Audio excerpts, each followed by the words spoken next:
activate.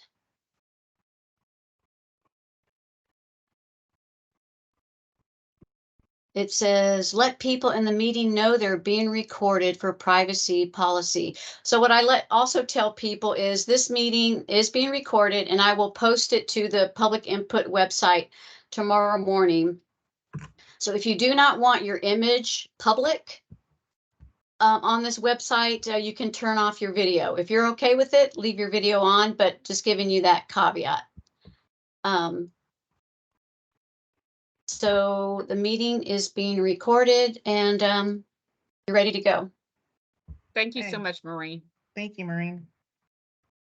Good evening, everyone. I'm Nancy Estrada with the Planning Department, and we are here for 2239 Cromwell Circle and 2207 Wickersham Lane, a community meeting.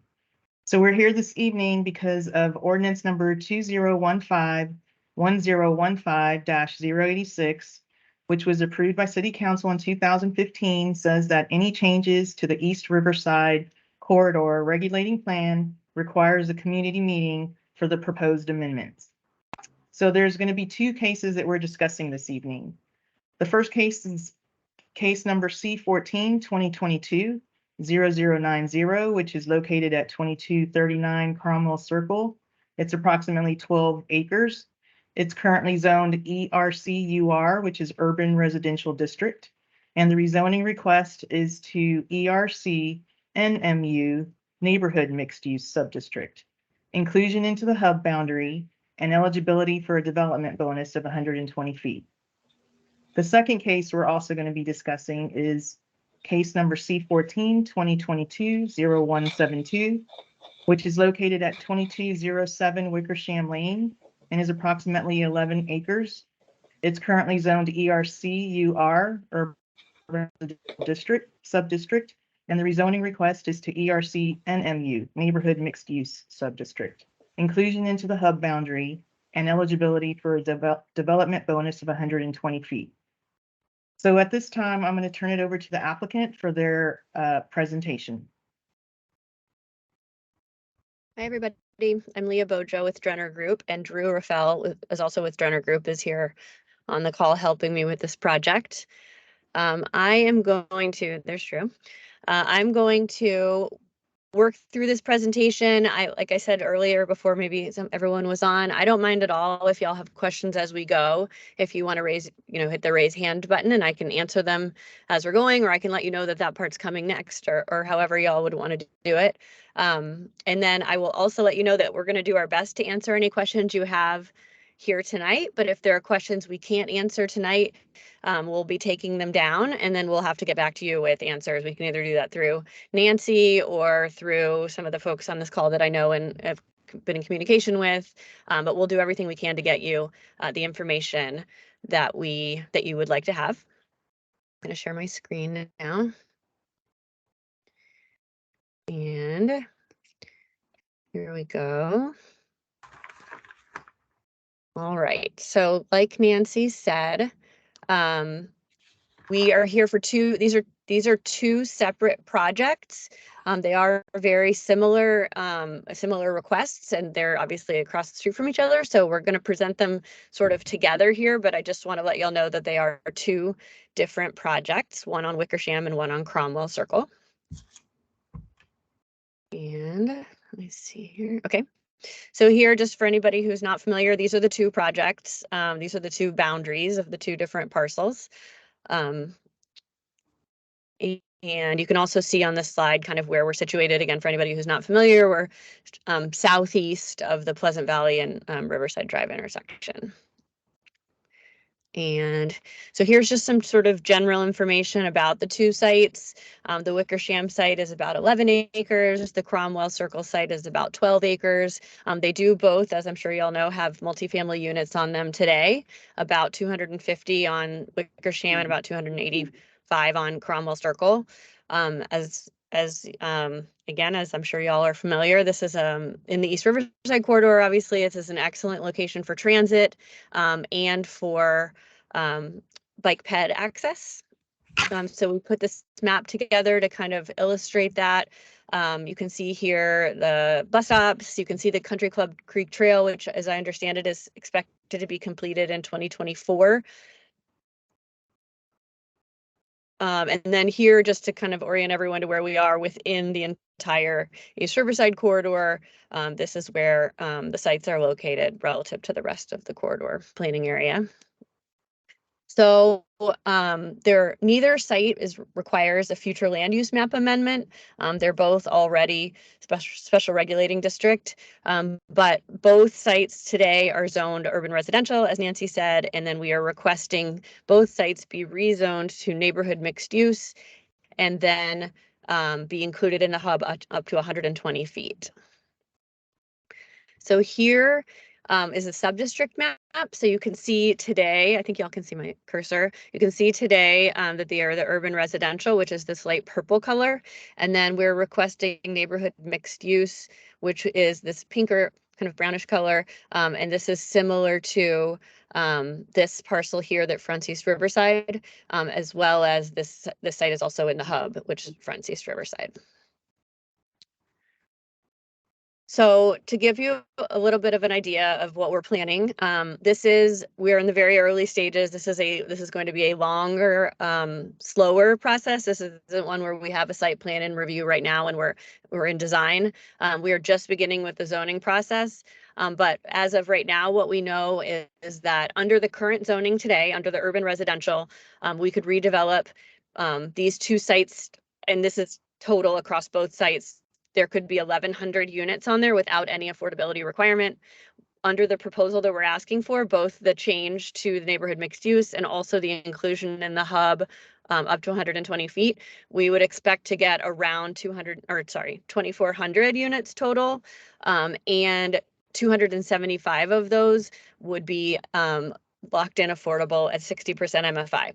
We are planning for this to be a rental project as well. So these numbers reflect the East Riverside Density Bonus Program for rental. So just to give everybody kind of an overview of the way the East Riverside Corridor Density Bonus Program works, for those who maybe don't know, there is a requirement that at least 50% of the bonus be achieved by the affordable housing benefit. And then there is also a requirement that 25% of the bonus be through open space. And then there's a menu here of other items that you can use for the rest of the other 25% of the bonus.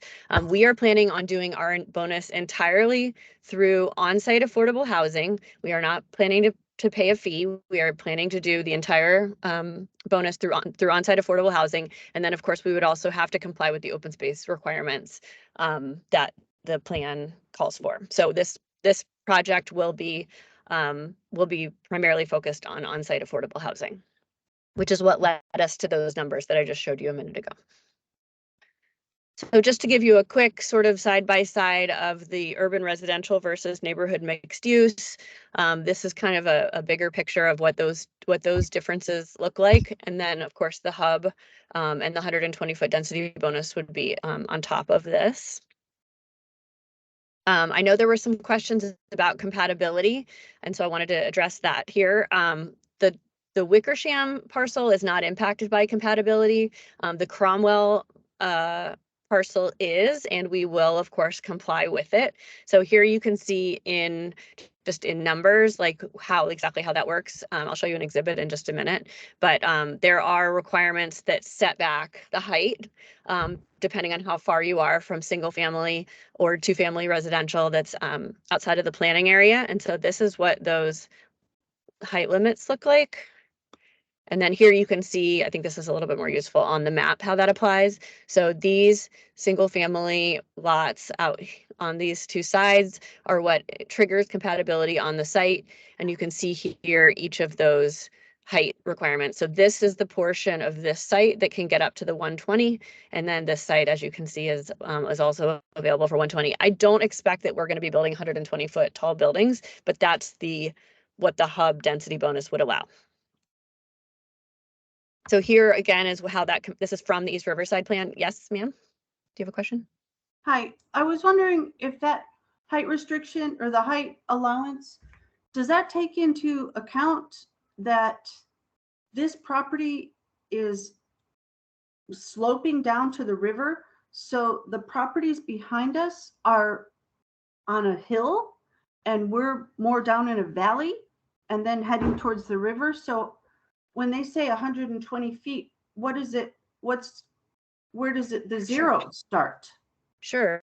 So the way the city measures height is it's the average of the four corners of a building. So if there's a slope that goes down and the bottom of the building is lower and the top of the building is higher, you would take the average of those four corners, and then that is what is considered the height.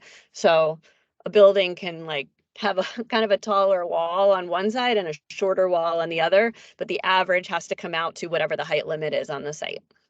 I hope that makes sense. It does. Okay.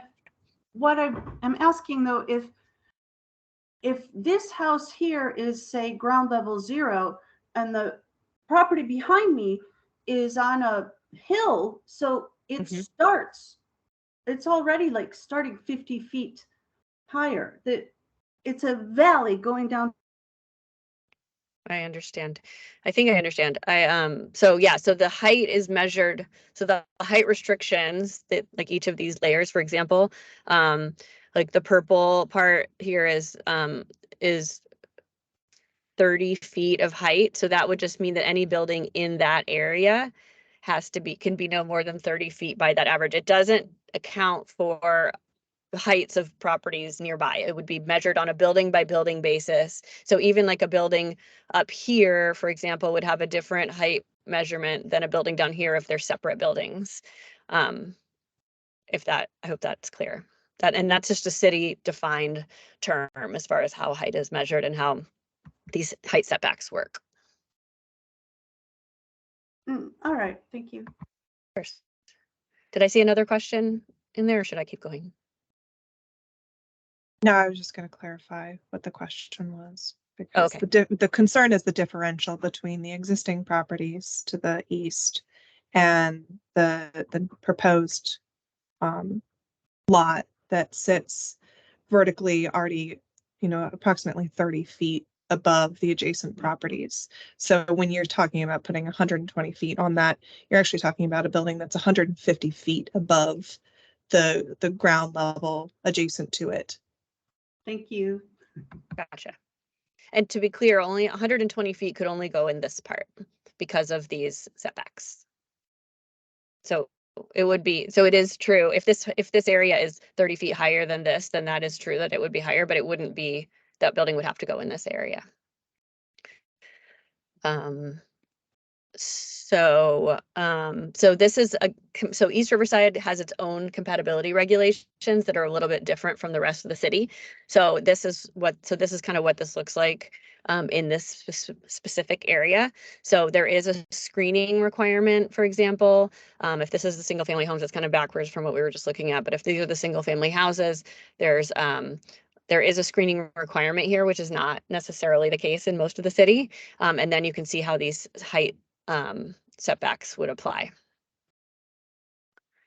And then, just sort of to close, we always take a look at the goals of the East Riverside corridor or of any neighborhood where we're doing work or looking at a rezoning, and we feel like this project does support a lot of the goals of the East Riverside plan.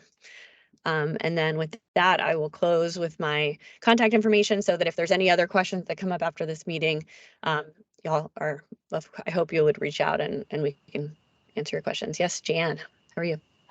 I am confused.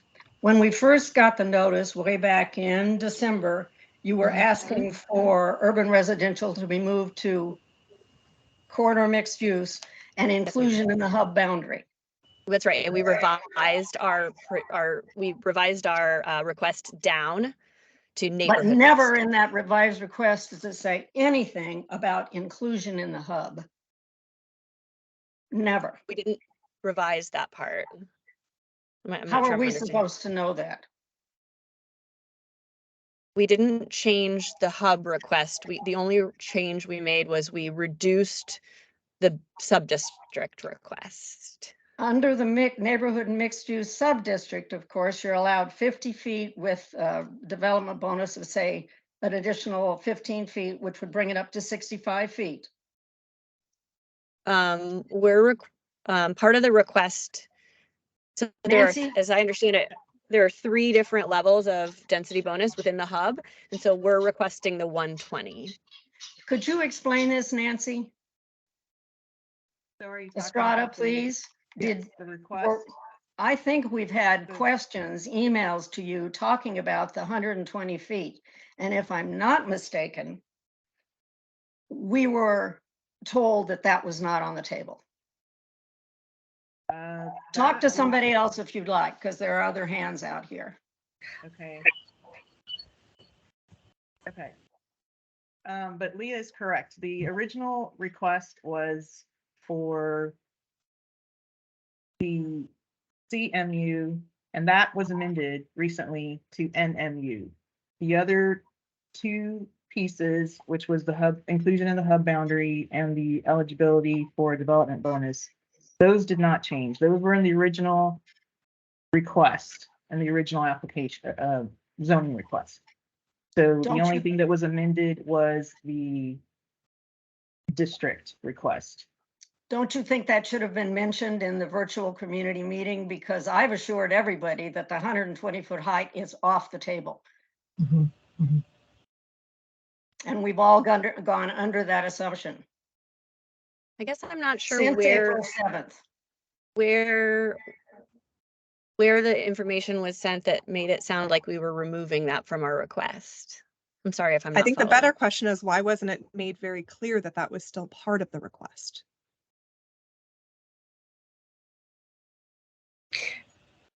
Can I We- say it was part of the original request, but as Jan is saying, in the revised notification that we received, that actually was mailed, but none of us received because of a glitch at the post office, but that Nancy emailed to us all, and you'll see it as an attachment to the documents available for this meeting.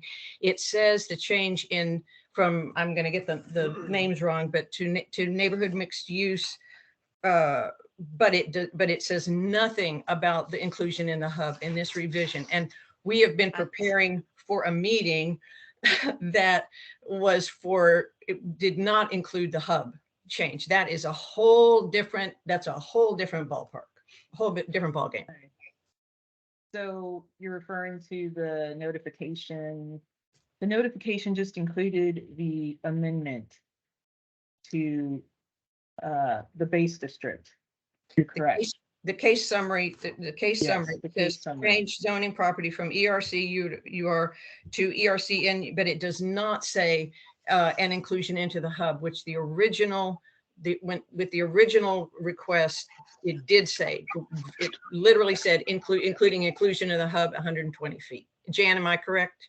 Exactly, you're correct. The first one was actually a notice of filing of application for rezoning. This, the only thing we've received since then, which was amended, the only thing we've received since then is this virtual community meeting notice.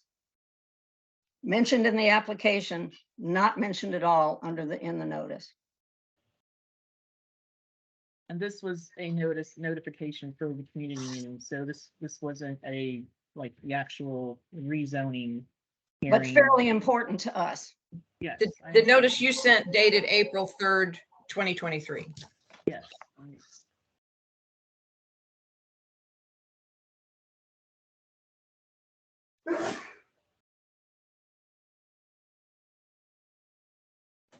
So at this point, let me just go, if we can just go on to the next question.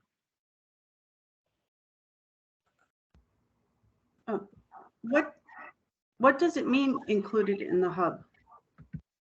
Sure. So properties that are included in the hub are allowed to participate in the density bonus, and properties that are not included in the hub are not. I believe that's true. Nancy or Joy can correct me if I'm wrong, but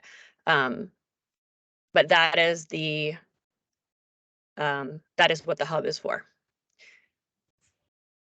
And you know, on the other question, I'm happy to circulate if you would like the letter that if it's not already circulated, the letter where we made our change our request clear. I want to make sure everybody understands that, you know, city notices aren't always great, but we never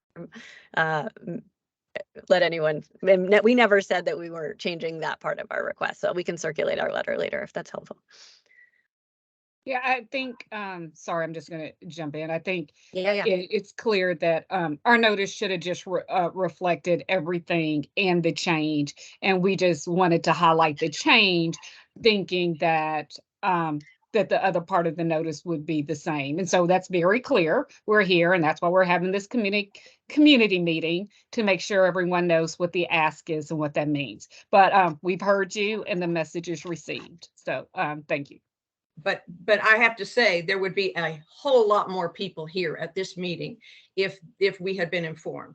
We said, well, okay, if they went down to the just neighborhood mixed use, took the hub, which does, as I understand it, and Jan could speak to this, but this property is not within the boundary of what constitutes a hub, which is, I believe, a quarter mile, 10-minute walk from the Riverside Pleasant Valley intersection. Believe me, there would be a lot more people here, because this is a huge violation of the whole ERC plan. Jan, am I right? This doesn't have to be the You're only absolutely opportunity right. to talk. We can certainly meet again. This is just the city's required meeting. So, you know, I reached out to some folks early on and said that we were available for questions and meetings and things like that, and we still are. So I don't want anybody to feel like they can't, like this is the only chance to communicate about it, or that this is you know, that they didn't understand what was happening. We're happy to talk with anybody in a large group or individually, or however y'all would like. Jan, how do you want to proceed? Because this feels like a bait and switch to me. Feels like a bait and switch. I Agreed. think the rest of us might want to ask a few questions before we run away. Oh, yes, we can ask questions for sure, but this feels like a bait and switch. This is not what we were prepared for at all. What other questions can I answer about the project? This is Malcolm Yates here, and my question is more directed towards city staff. So as Pat mentioned, the original specification for the inclusion in a hub was 1/4 mile. And so does this mean that the entire ERC concept is going to change?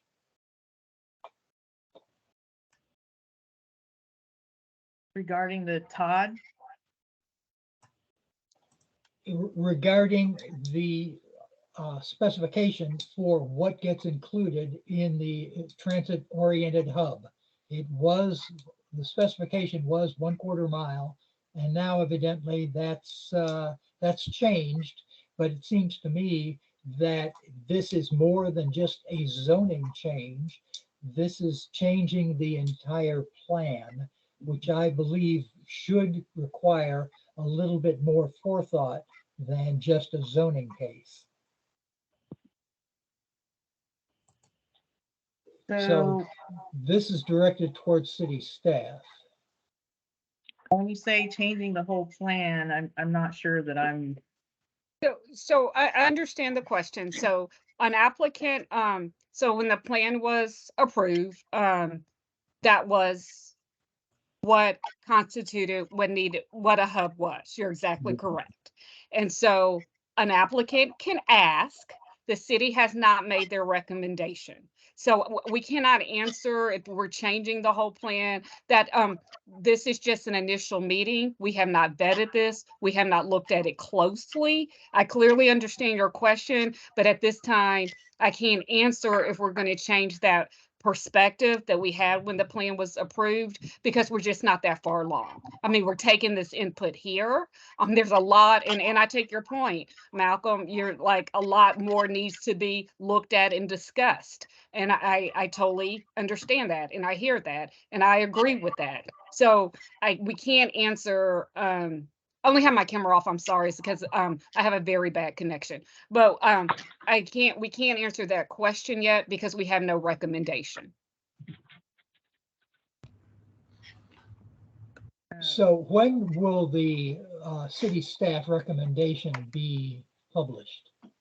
we can let you know when that occurs. But it seems like we're a little ways from that. So can I say in 1 month or 3 weeks? I don't have a time schedule, but Nancy can definitely let you know when that does happen, for sure. All right, is there any way that the community can give input to city staff on this question? Well, this is what this meeting is for now. And you can definitely email Nancy.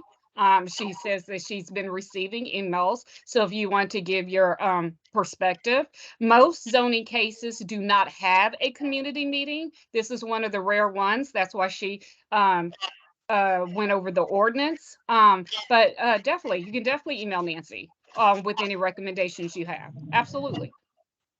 Can I ask a quick question, please? My name's Brandy, and I'm just attending this meeting because I got a very considerate neighbor taped it on my door. I live over on Kirksey. Thank you, whoever did that. Because, you know, our mailboxes were vandalized back in July and didn't get fixed until February. So a lot of us haven't received any notices of any kind because we weren't getting mail on most of Kirksey Drive. I don't know if y'all are aware of that, but while we're speaking about this, and I've got a long list of questions, particularly related to drainage. I live downhill, so I'm not as worried about the visual. Y'all are behind me, uphill behind me.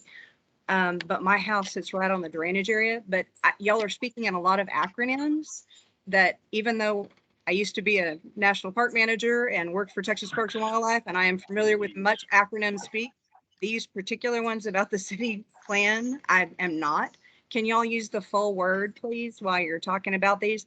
And based on the last couple of questions, I'm curious specifically what your change was from one mixed use to another. What are the differences, please? The short version. Sure, the short version is that, Question, sorry. sorry, Leah. No, go After ahead, this question, I'm gonna start calling people in order. So I think, Leah, you had a slide that showed the difference between the NMU and the I have a slide that shows the difference between urban residential and neighborhood mixed use, which is our current request. Commercial mixed use is actually one level higher. So, for example, urban residential, urban residential, I believe, is a 40-foot height limit. Neighborhood mixed use, I believe, is a 50-foot height limit, and commercial mixed use is a 60-foot height limit. So we brought the request for the sub-district down. I hope you won't quote me on those numbers and you'll let me share those, the side by side of all three of them, which I'm happy to share. But basically the short answer is we reduced the request for the sub-district change. That's the difference between commercial, the original request, commercial mixed use, and neighborhood mixed use, the current request. So it's a height issue, not as much of an urban packing issue and types of commercial use? There could be some differences to the commercial uses. I'd have to look. But it's mostly, it really doesn't make in all honesty, it doesn't make a huge difference because we are planning to use the density bonus. If we weren't using the density bonus, it wouldn't be as big of a difference, but because we're using the density bonus is what's going to determine the allowable height, the allowable FAR, Florida area ratio, and things like that. But I'm happy to share. I'll put together an email with these questions and I'll send it to Nancy, and then maybe Nancy, you can send it on with like a description of the three, and with them in front of me, I'd feel more confident that I'm giving you the right exact detail, if that's okay. And Nancy, how do we get on that email list? Well, I'm going to be sending information to both Pat and Malcolm. Those are my contact people, and they will be distributing it to everyone else. Pat, you're on mute. We don't have any contact information for the Kenneth and Kirksey streets. As she just said, Paloma walked house by house and taped notices to those doors because there is no, we don't have their contact information. You know, I can, why don't I put my contact, sorry, I'm having trouble sharing. Let me put my contact information back up. It was that last slide. Leah, why don't you put it in the chat so there's a record of it? Great idea. Thank you. Actually, Drew, do you mind While she helping does me that, with that? Yeah, I can help. Kayla, Thank you. you have a question, please? This is Maureen here, just real quick, just to let y'all know, the chat part of the meeting will not be a part of the recorded meeting that is posted on the web. So the visual will. So if I just wanted to give you that information. So Here, I'll put it back up if you so wanted that to everyone do can. both, Lee, that's fine. There we go. So that's my info. Everybody, please feel free to share it with anybody who couldn't be here tonight or anything like that, of course.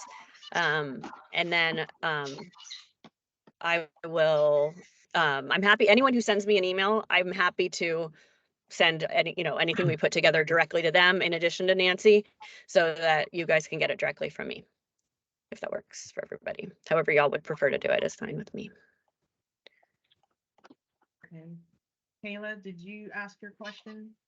Hi there. Thank you so much for holding this community meeting. It's been super informative. So my question is about current residents. Yes. I live at the Patton East, located at 2239 Cromwell Circle. And obviously, when I got the letter, I was just a little bit anxious because it does impact me, like just curious, I guess. I don't know. I guess I'm just kind of looking for a timeline, how residents will be treated during this process, just so I can kind of make future plans about if I need to move or if we've got time, just that kind of thing. Thank you so much. Of course, of course. So my understanding is that there have already been at least one meeting with the tenants and the applicant on each of the two sites. I don't know if you saw that or if you were able to participate in that. There will be more communication as we get further along. This is not something that's happening soon. This is the zoning stage. This is the first step. Then there's a site plan process. After that, then there's building permits. So I can't tell you right off the top of my head exactly what the timeline is. But what I can tell you is that it is not imminent and that there will be continued work with the tenants about things that can be done to ease the transition, giving people timelines and things like that. So if you can email me that email address that I just put up, if you can send me a note, I would be happy to pass your information on directly to the management so that they can reach out and let you know how they're working with folks. But I know there will be a tenant package. In addition, of course, to complying with the city requirements, there will be a tenant package as well. I'm so sorry. Can you explain what a tenant package is? Just Yeah, because I'm new to this. I'm sorry. No problem at all. So what we usually do when, depending on the situation with a building when it's being redeveloped, we work with folks to help figure out what the best way is to help people. Some people need different, some folks need different things than other people need. But the idea would be that we would continue to work with the tenants to figure out how to ease the transition and then come up with some kind of way to memorialize all of those agreements, whether it's like a lease addendum or something like that, so that y'all know, you're going to get this much notice before your lease wouldn't be renewed. You know that this, you have this much time. This is the way that they're going to try to help you as far as deposits go or finding new places or things like that. There's a bunch of different ways. And I'm sorry that I'm not familiar with the details for this particular project, but I can help find that for you because they are hoping to, we will have all that in place before we go to city council. Absolutely. And just one more quick thing, and you may not know, and that's fine. I just thought I'd posit it. So are we talking, to your knowledge, are we talking months or years at this point? Just because more than months. Okay. Thank you. Definitely more than months. Yes. More like years. I don't know how many years. So yeah, of course. No, of course. Okay. Nancy, do you want me to, I see some questions popping up. Do you want me to, or do you want to call on folks, or how's the best? I just want to go, before we get to the chat questions, I'd really like, Yes. because these people have had their hands up a while, so I have about 6 to 7 people. Perfect. So the next person is Sunita Stone. We have a Sunita Stone. Thanks for all the information. I'm learning so much here. So I want to make sure, tell me if I have this right. The way it is right now, there's like 280 and 280, so there's like about 560 units. And So without all these 580, I think, approximately. Okay. If you were to build under the current agreement, which is called the ERC, if you could build 1,100 units right now, the way with the agreement, the way it stands, you could build 1,100 units, but Yes, you are asking to build 2,400 units. yes, So you're asking to go from 580 to 2,400.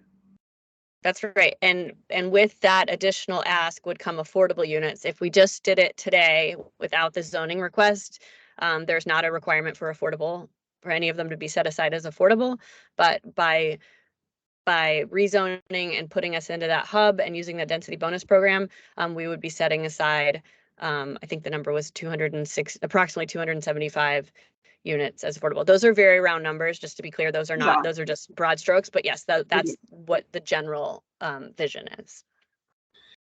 All right. So, you know, in the last 5 years, this area has gone without electricity entirely. We got hit hard in that first storm, like it was like 2 weeks. We had no electric. And this last time it happened here again.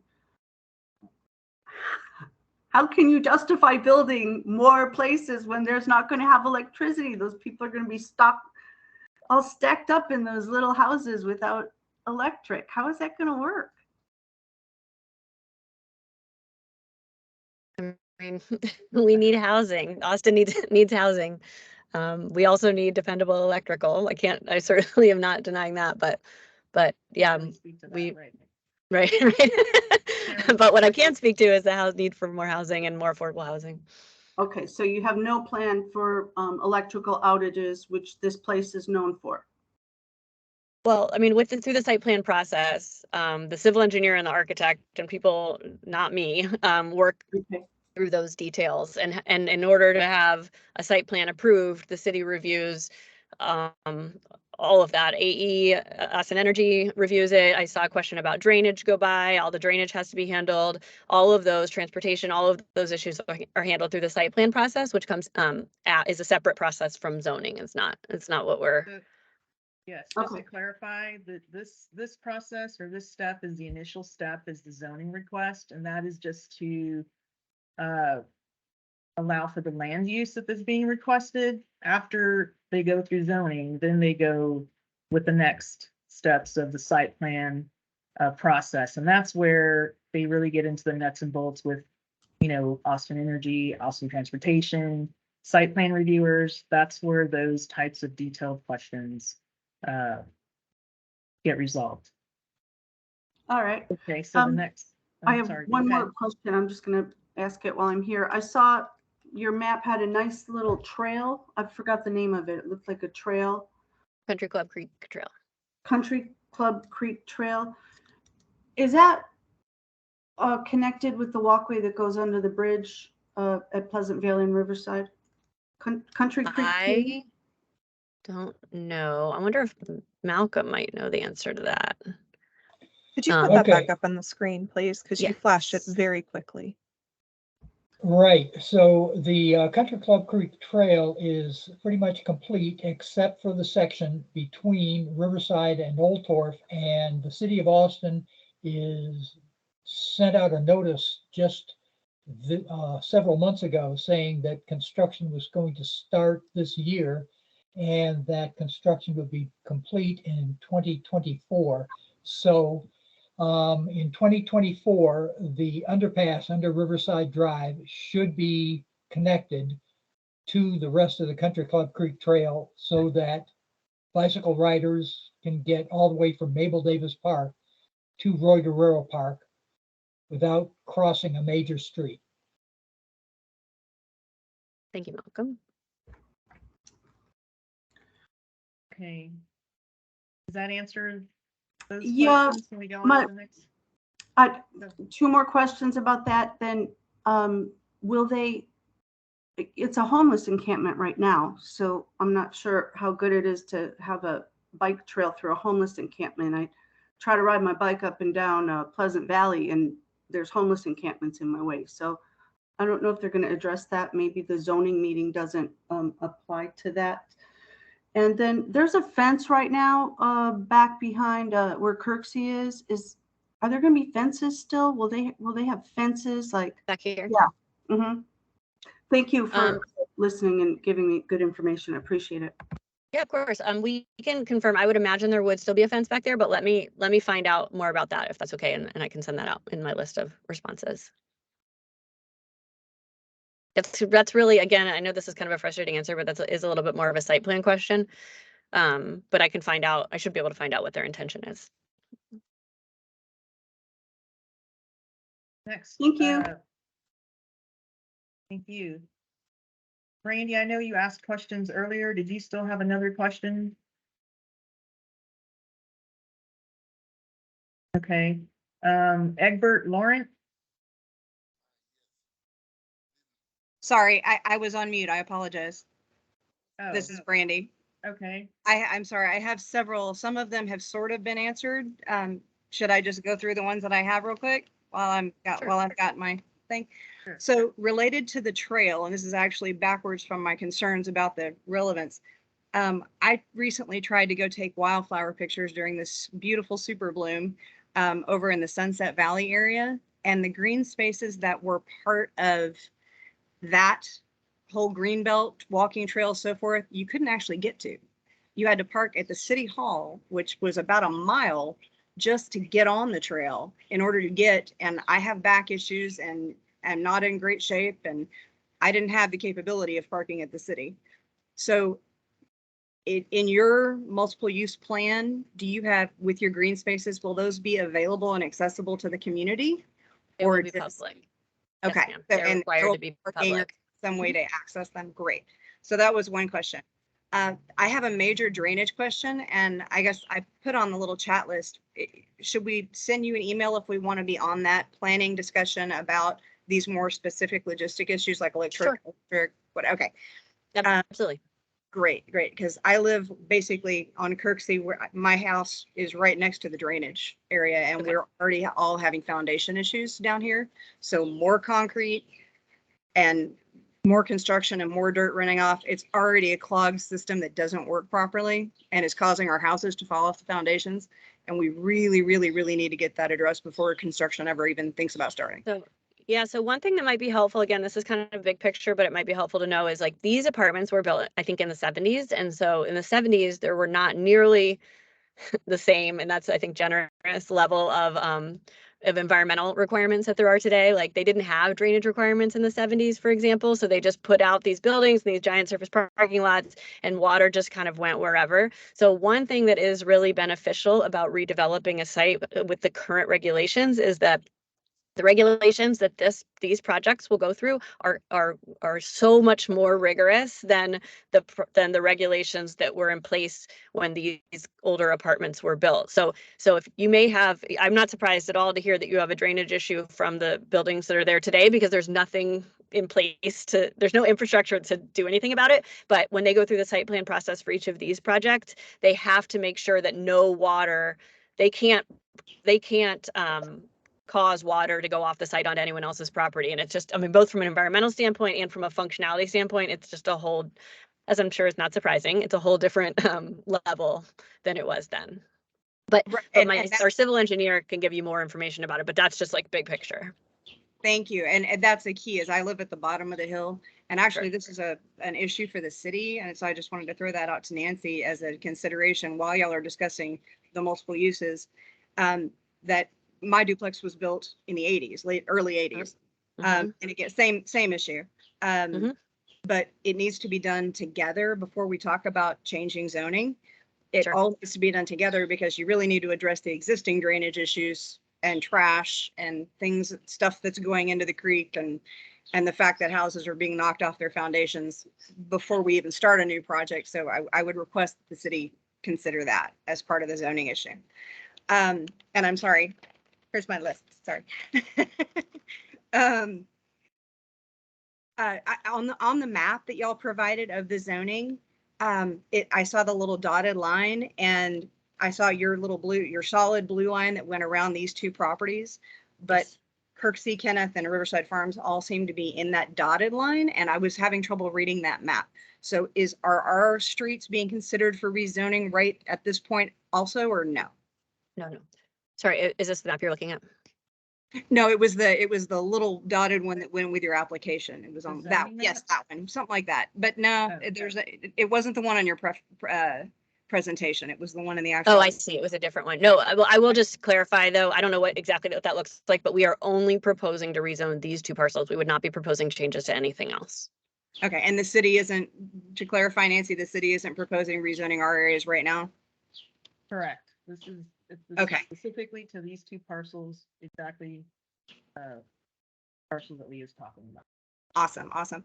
And then two more questions, and they're probably already answered, but you were talking about that wall, the fence that's at the top of Kirksey and Kenneth, which has been great. It's also a dump zone. It's the long history of, I've owned this place since 2006, so there's been many things that have happened here. But I am concerned. I've been seeing the construction of the giant metroplex that's being built at the end of Riverside Farms. Friend of mine is the musician, lives next door. But what is the plan for baffling as far as construction noise? Because any construction of this size is going to have to be over several years. And I just remodeled my place, and hopefully my property values will increase, yada yada. But noise is going to be an issue. How do y'all plan to address that? So that is a question we would want to talk about with our general contractor, which is someone who comes on at the end of site plan usually. So again, if you want to make sure I have your contact information and I can loop you in, the civil engineer might be able to answer a little bit of it right now, but that's going to be much later. And so I'm happy to put that in the books now, but that might be something we have to talk about a little further down the line. Thank you. I'll be sure to send you an email.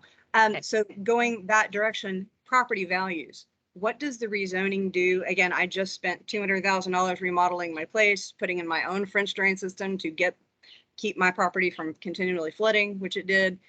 Redid the siding, roof, everything, because I want to improve the neighborhood and my own property values. What does this rezoning do? And I truly want to know. I don't know. What is this going to do to our existing property values as duplex or single family homeowners? My understanding of the way property valuation works, and this is definitely not my area of expertise, is that they're based on comps on similar properties. So changing a multifamily use shouldn't affect the valuation of a single family property. And honestly, that's as much as I can say. And I can only say it because people who know more about it than I do have told me that. But I cannot, you know what I mean? That's just not. I'm not a tax accountant person, economist. But that's my understanding, and that's what I've been told over and over. Well, I answer that any better. And I'm sorry. I know that was a good. I appreciate. No, it's okay. Yeah. I would like to go on to the next person. If we can at least, if everybody wants to ask at least your top two questions, just to make sure everybody gets a chance. And then if we have to go back around again, Egbert Laurent, are you online? Hey, Jan Long. Let me unmute. I'm unmuted now. I have a Okay. couple of questions. Number one, and this, Leah may not be able to answer this. Why did you reduce corridor mixed use? It's not commercial mixed use, it's corridor mixed use to neighborhood mixed use in the first place, even though you were asking for 120 feet.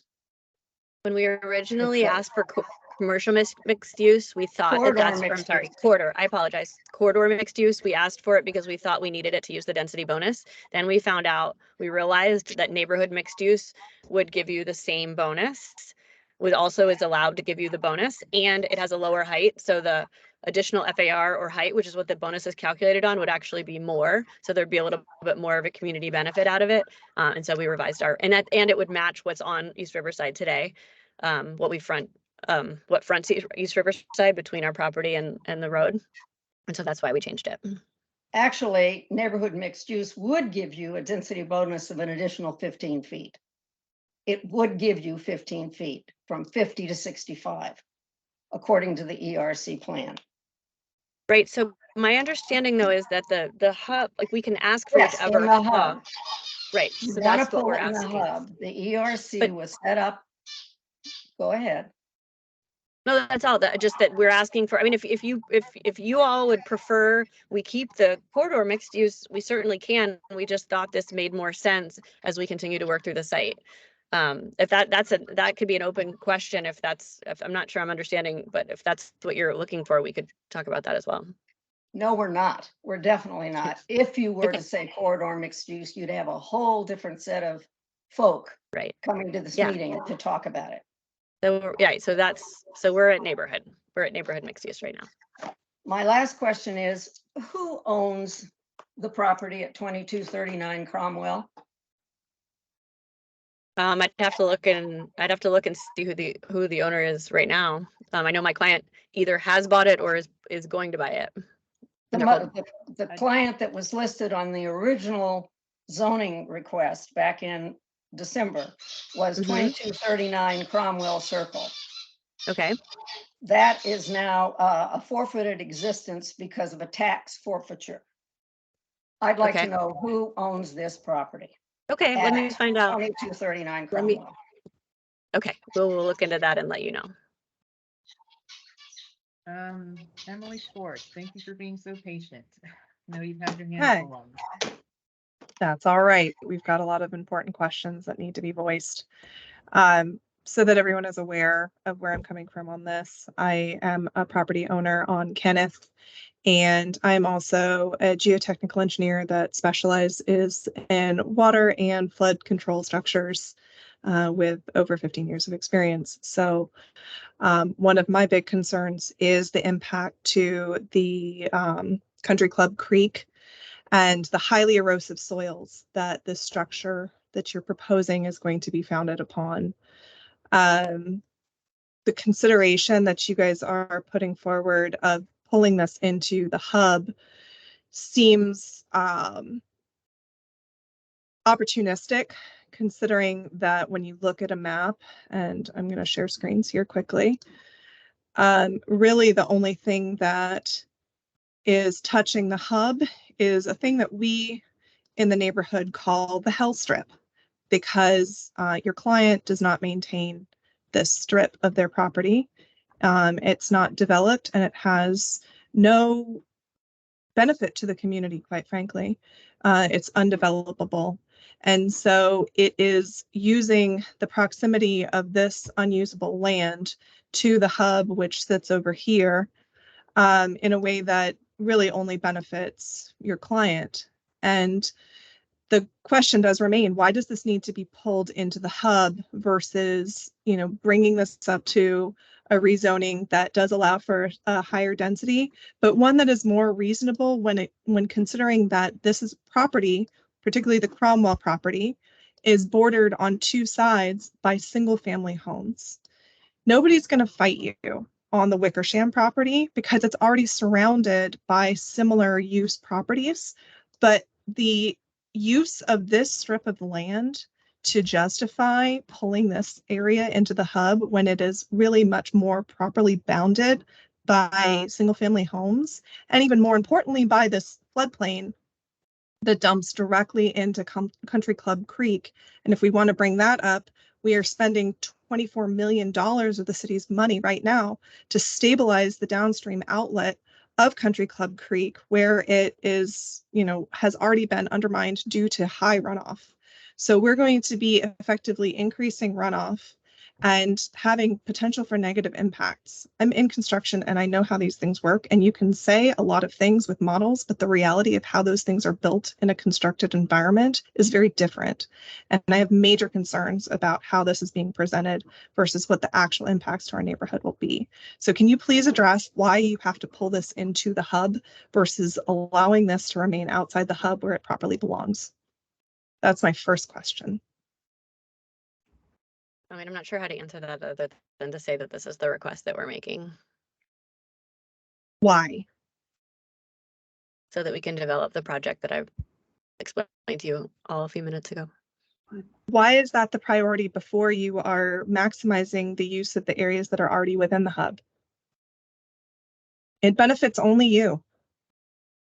I would make the argument that housing is a benefit to the city of Austin and affordable housing in particular, but I understand your concern. I hear it.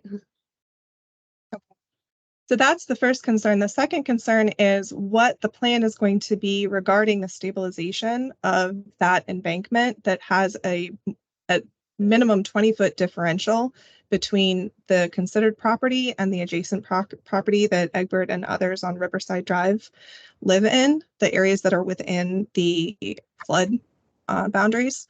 And what level of effort is going to be made to ensure that there is no further erosion to those adjacent properties. I'm happy to pass that question along to our civil engineer. That is not something that I know about and can answer. It sounds like you know a lot more about it than I do. I do. Cool. Thanks, Leah. Okay, Egbert, are you back on to ask a question?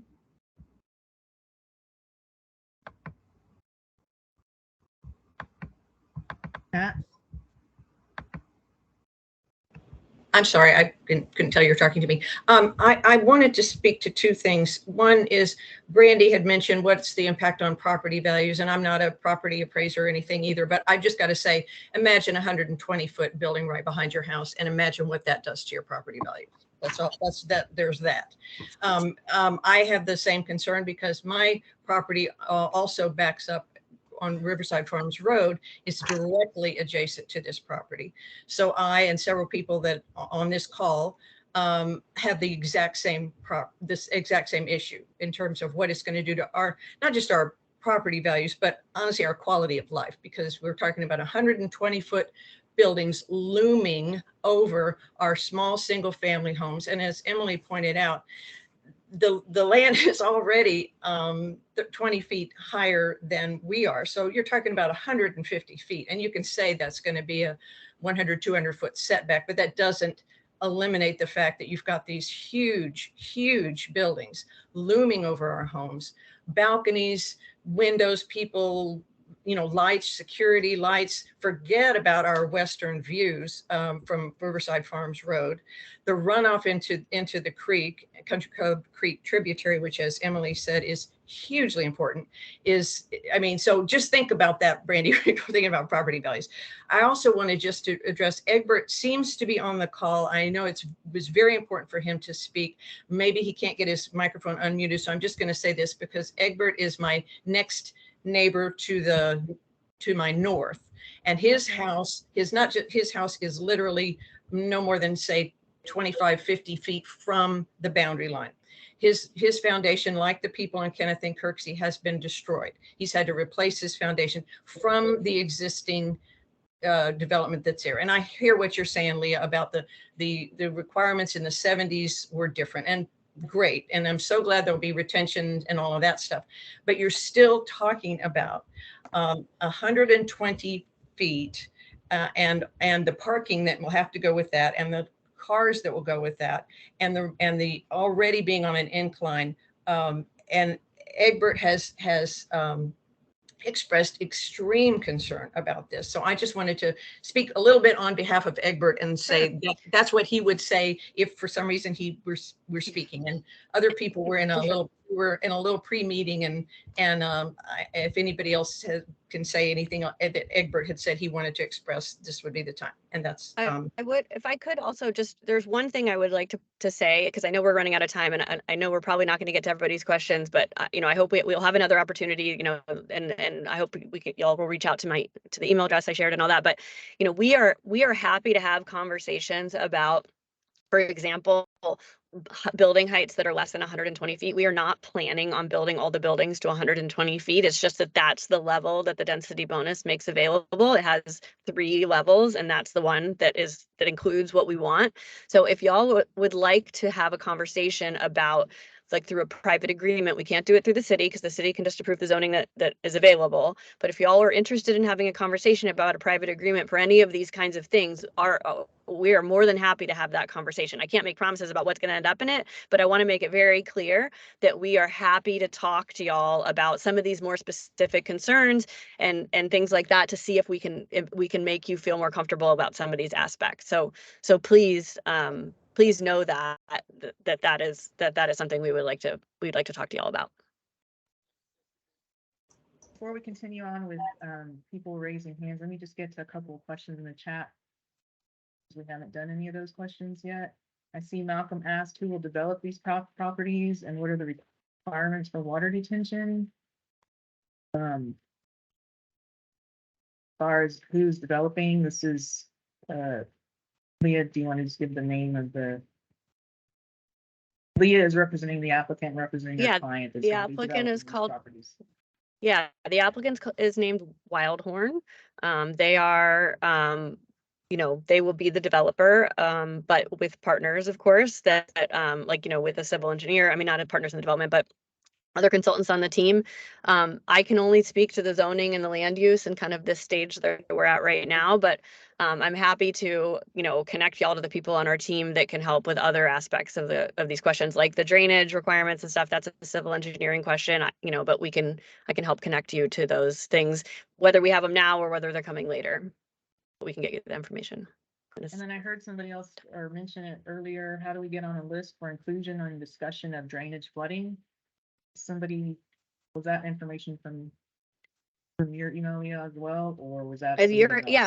You're welcome to send that to me and I will pass it along again to our civil engineer. If y'all want to put together, if everyone wants to send me an email, we can put together a list and we can send out answers to everybody who sends us their contact information so that everybody's getting the same thing directly from us, so that Nancy, and you know, Nancy, we can include you so you see what's going on, but then, you know, it's not on you to be responsible for disseminating information. We can do this however y'all would like. But again, my email and phone number are available. Thank you for offering that. Yes, please. Yeah, anybody who Nancy, sends a note will put the city, as part of the site plan process, should notify all residents within a certain area if they want to become interested parties. So that should be an automatic notification, and anyone should be able, anyone on Riverside Farms or Kirksey should be able to join that. Absolutely. At the time that the site plan is submitted, which is a little ways out for sure, but at the time that application goes in, you will get a notice of submittal for the site plan. And that comes to the next question. Someone asked, how will neighborhood have input on site development after zoning is settled? Mitigating impact on neighborhood is a huge issue for residents. We hope this community meeting was a place for this input. So I believe Leah, you just, or both Malcolm and Leah just answered that question.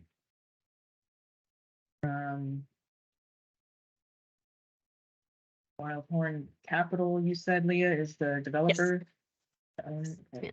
The applicant. The applicant. Yes. Okay. Mm-hmm. Back to phone, hands up. Brandy? Yes, thank you. Sorry, I realize I have lots of questions. I'm that kid in school. Sorry. So my last two were related to, I've been a part of a lot of urban development groups. I think I need to meet Emily. You're my neighbor, so we need to talk. But I do have a question about urban heat signatures, and this is actually a question for the city more as far as rezoning. It's been proven in multiple studies that more concrete equals higher heat. And this is already a very, very warm part of the city because we're already in an urban environment with a lot of concrete around us. And that, you know, with the new quote unquote domain east and everything else being developed on Riverside, that doesn't look to go down, but rather up. Do y'all have a plan for dealing? So this is one question and there were two. Do y'all have a plan for dealing with that urban heat issue related to this rezoning issue? There's not a specific plan for that, but that is something that I would need to get information on and send to you or get back to you on that. Great, and I've got your email address now from this meeting, so I'll ask you to include whoever's on your email list. I'll ask to get included in that. Thank you. And then somebody had mentioned briefly the homeless issue in this area. Green belts are great and fabulous, and the two issues for most people in Austin are getting access to it, like I said, parking and public access to said green belts that are offered as part of developments. And And then how are you going to protect them? So for the developer, do y'all have as part of your plan, or can you include as part of your plan? Right now, if you've ever been to Pleasant Valley and Riverside, the medians in front of HEB finally got cleared after 2 years, and then they just moved into the greenbelt and into the parks.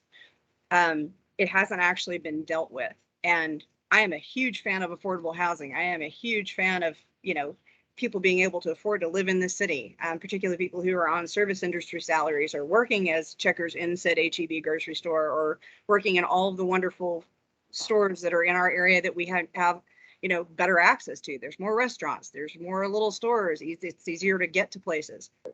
But homelessness is a huge issue in this area. As part of this rezoning, and this is a question, I guess, for both the city and the developer, what is the plan to deal with the homelessness issue that has been pushed out of all the other areas of the city onto Riverside Drive and into our neighborhood? It was not an issue when I bought this place in 2006. It has been for the last 6 or 7 years. It's a new thing, and we need to know how y'all are addressing that as part of your development plan, right in our hood, or as part of the city, please. Well, as part of the zoning case, that's not something that that is specific to the zoning case. That's really an issue that's being dealt with citywide or through city council and through ordinances. But as part of this, specifically for this zoning case, that's not an item that I would really speak to. And again, if you wanted specifics, that would be something that I would need to also send out to. Yes, because I think it is a zoning issue, because if you're going from single family residences or duplexes into these giant urban metropolis type housing, it's going to become an even bigger issue, I think. And anyway, it is something y'all need to look at, please. And that was it. That was all for my questions. Emily, did you have another question? I do, and Nancy, this is to you. I really do want to understand why we aren't taking the time to maximize the use within the existing hub before expanding the hub. Okay.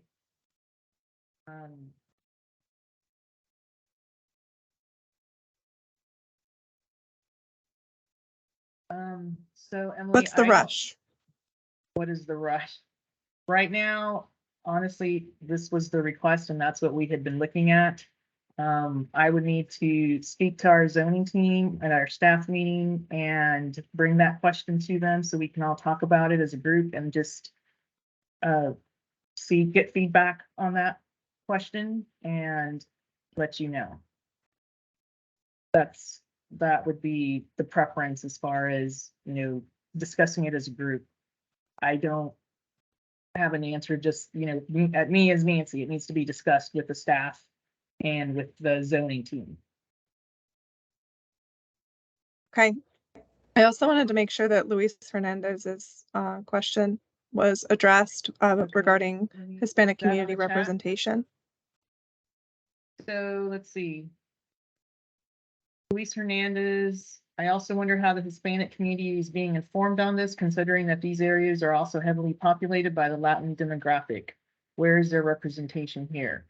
So regarding notification, the city looks at the location of the property, and technically only 200 feet around the property is required. However, the city of Austin sends out notifications out to 500 feet from the property.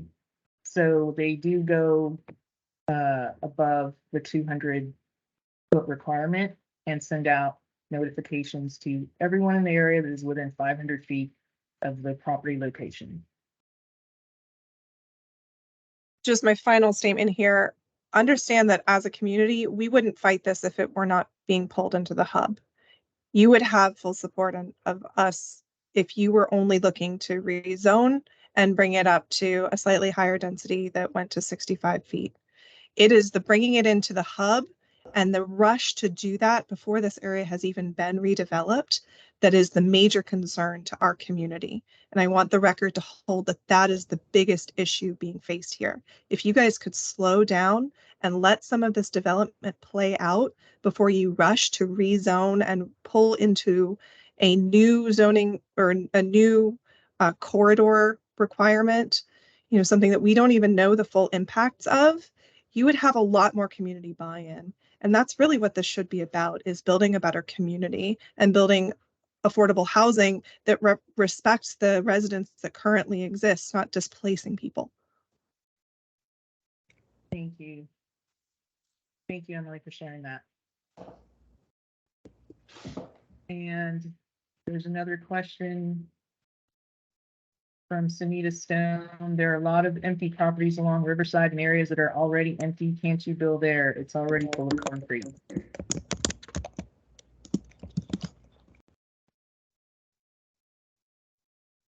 Leah, I don't know if you want to respond to that or. I mean, we don't own those properties, so Yeah, we I can. mean, there's not really. Right? Yeah. Amber Lawson, also, what type of impact studies have been or will be done to estimate the impact on the foundations of homes along the east side of Kenneth Avenue?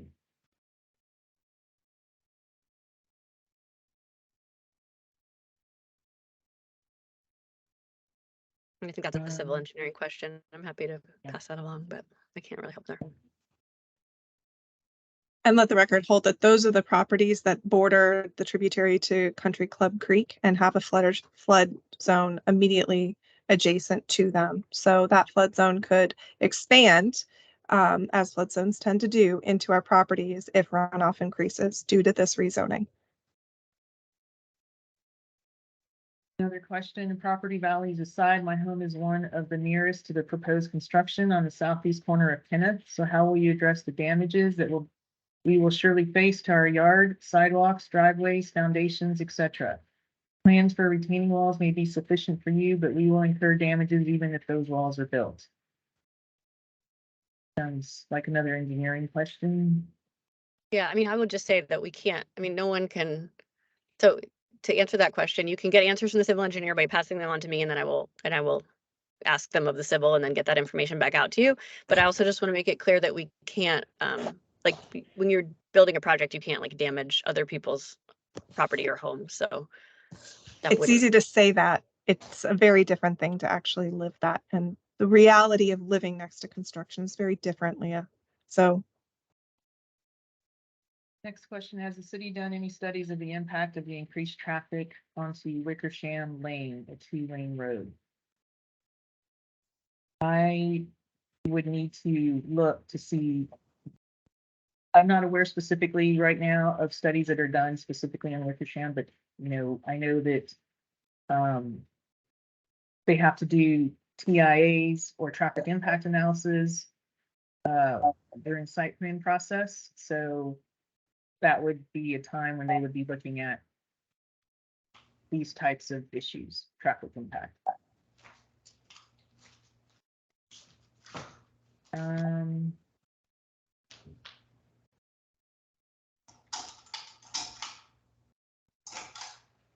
How will people currently living in the apartment complex be rehomed? So we talked about that a little bit at the beginning, that we will be continuing to work with tenants. We've had a couple of meetings on site already, at least one on each site, and we will continue to be in communication with them. I can find out more about what they're proposing. I wasn't a part of those conversations, but in addition to complying with the city's tenant relocation notices and ordinance, we would be working directly with the tenants on what they need, because everyone's situation is a little different. Do our community concerns have an effect on the outcome of this project? That we do appreciate your time and your comments. That is what this meeting is for. So, and again, as Leah said earlier, she welcomes the information. You have her email, and she will be passing on information to the civil engineer. And again, she seems open to setting up future meetings if that is something that as the applicant and as a neighborhood that you would want to set up in the future. Absolutely. And like I said, I think to Pat's point earlier, we are happy to talk about if there are certain things that we can do to make y'all feel better, if there are sort of smaller like pinpointed issues that we can work together on, like maybe the height or something like that we could come to an agreement on. We're more than happy to have those conversations. Don't pull us into the hub and there won't be a fight.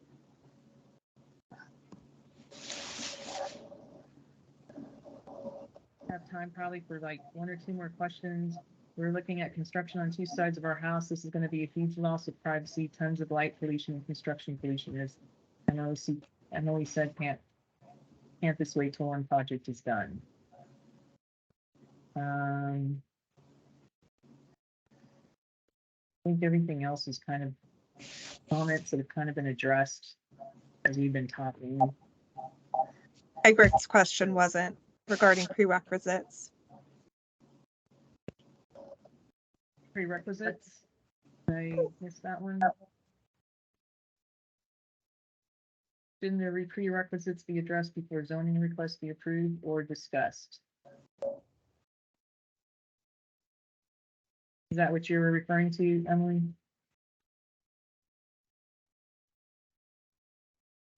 I'm not sure. What prerequisites?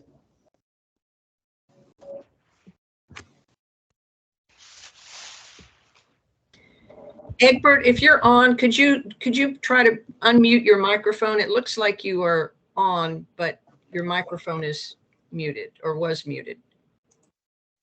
We'll have time for Egbert and then for Malcolm, and then that will probably be the last of the questions.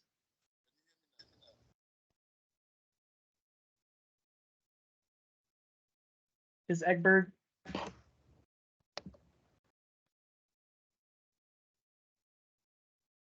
Malcolm, do you want to go ahead and go?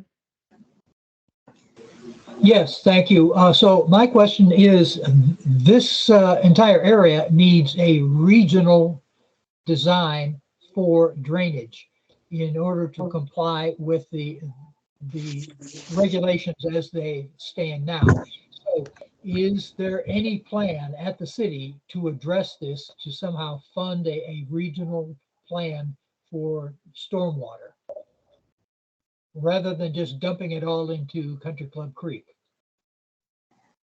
I'd have to reach out to our city engineer team to pass that question along and see what kind of information I can provide on that question. Yeah, that sounds like a watershed question. Nancy. Yeah. Yes.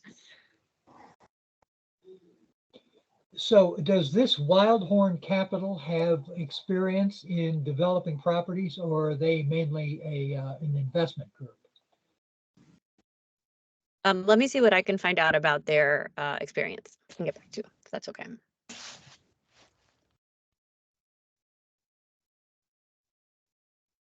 So are you going to send the presentation to us so that we can pass this on to the rest of the ERC contact team? I'm happy to. Okay, thank you. Of course. And will this be available? Will this entire meeting be available on like YouTube or something? This will actually post. Yeah, Oh, this is Maureen here. The link to this recorded meeting was in the notice, and I can put the link in the chat, and I will post it tomorrow morning, and it'll be the full recorded meeting. Like I said, the chat part of the meeting is not captured within the recording. If people want the chat, sometimes I can just screenshot the chat and have that available to anybody who wants that.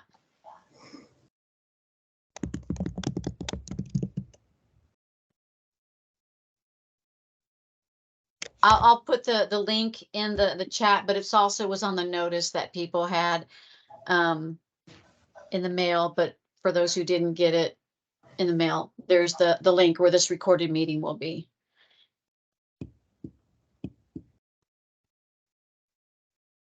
That will be posted tomorrow.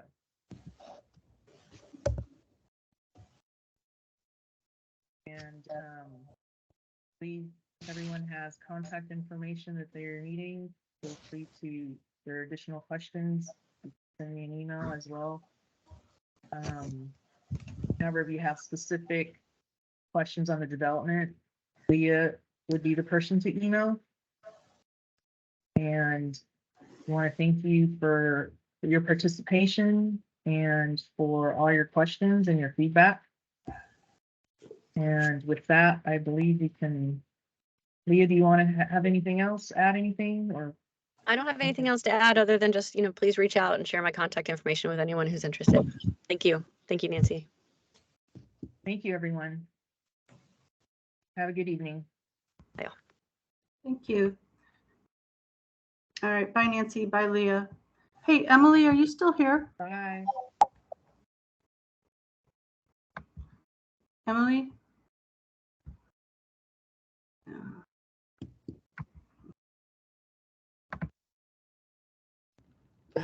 Developer looked like an idiot and Emily looked like a hero.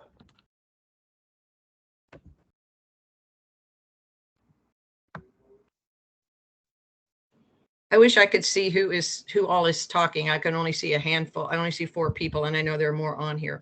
But is Brandy still on here? No. Brandy's still here. Oh, Brandy, I would love to get your contact information.